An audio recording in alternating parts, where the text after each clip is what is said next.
हिंदुस्तान ये मेरा प्यारा हिंदुस्तान ये मेरा। बदायूं के ककराला में शहीद मेला शुरू हो चुका है। आपको बता दें, प्रथम स्वतंत्रता संग्राम में ककराला के सैकड़ों लोगों ने अपने प्राण न्यौछावर किए थे। उनकी याद में 3 दिवसीय शहीद मेला गुरुवार से शुरू हो गया है। कार्यक्रम की शुरुआत राष्ट्रगान के साथ हुई। शहीदों को याद किया गया।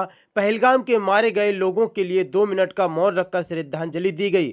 शुक्रवार को मेला में कठपुतली का कार्यक्रम आयोजित होगा। कांग्रेस के जिला अध्यक्ष अजीज यादव की अगुवाई में मेले का आयोजन किया गया। प्यारा हिंदुस्तान ये मेरा प्यारा हिंदुस्तान ये मेरा प्यारा हिंदुस्तान।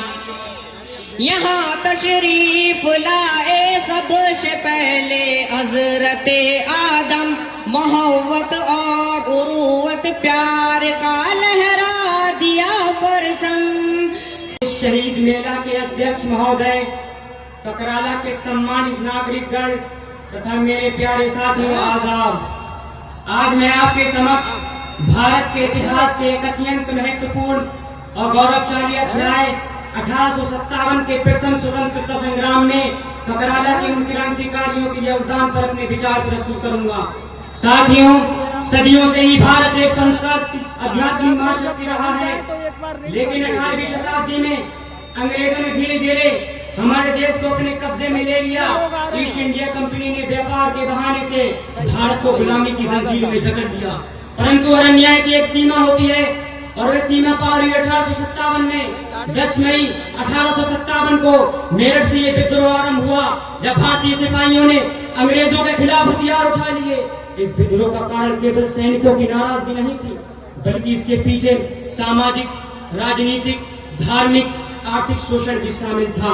इस आंदोलन में बहादुर शाह जफर को दिल्ली का सम्राट घोषित किया गया। झांसी की रानी लक्ष्मीबाई ने तलवार उठाई। नानक साहब ने अंग्रेजों के खिलाफ मोर्चा खोला और तात्या टोपे ने अद्भुत रणनीति से युद्ध किए। बेगम हजरत महल ने भी लखनऊ में मोर्चा संभाला। इस संग्राम में हिंदू मुस्लिम सब एक साथ लड़े। यह हमारी एकता का प्रतीक था। ये दिखाता है कि जब बात देश की होती है तो सभी भेदभाव मिट जाते हैं। यद्यपि ये संग्राम सफल नहीं हो सका और अंग्रेजों ने क्रूरता से इसे दबा दिया, लेकिन इसने देशवासियों के दिलों में स्वतंत्रता की एक चिंगारी जला दी, जो अंततः 1947 में हमें स्वतंत्रता तक ले गई। जब इस स्वतंत्रता संग्राम की चिंगारी बदायूं में सुलग उठी तो अंग्रेजी सेना ने बदायूं को रोक कर दिया, जिसकी भनक ककराला के बासियों को लग गई तथा ककराला के क्रांतिकारियों ने ककराला में मोर्चाबंदी कर दी।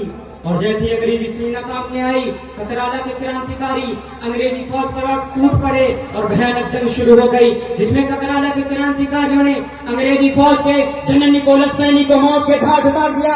परंतु कुछ समय के बाद भारत से प्रथम स्वतंत्रता संग्राम बंद हो गया, लेकिन जनरल निकोलस पैनी की पत्नी ने ककराला वालों को जुल्म किया शुरू कर दिए। ककराला के पूरब में बड़े बाग में अस्थायी जेल बना दी गई, जिसमें सैकड़ों क्रांतिकारियों को बंदी बना दिया गया। इसमें तो रोजाना 5 क्रांतिकारियों को निकालकर सबके सामने गोलियों से भून दिया जाता था। जब इस स्वतंत्रता संग्राम की चिंगारी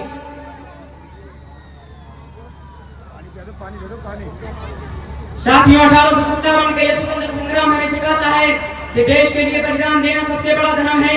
हमें आजादी मुफ्त में नहीं मिली, यह हजारों वीरों की त्याग और बलिदान की देन है। हमेशा आजादी की रक्षा करनी है और एक मजबूत और समृद्ध एकजुट भारत की ओर आगे बढ़ना है। आइए मैं अपनी तकरीर का अंत करता हूँ इस शेर के साथ। शहीदों के मजारों पर लगेंगे हर बरस मेले, वतन पर मरने वालों का यही बाकी निशान होगा। जय हिंद, जय भारत, जय ककराला।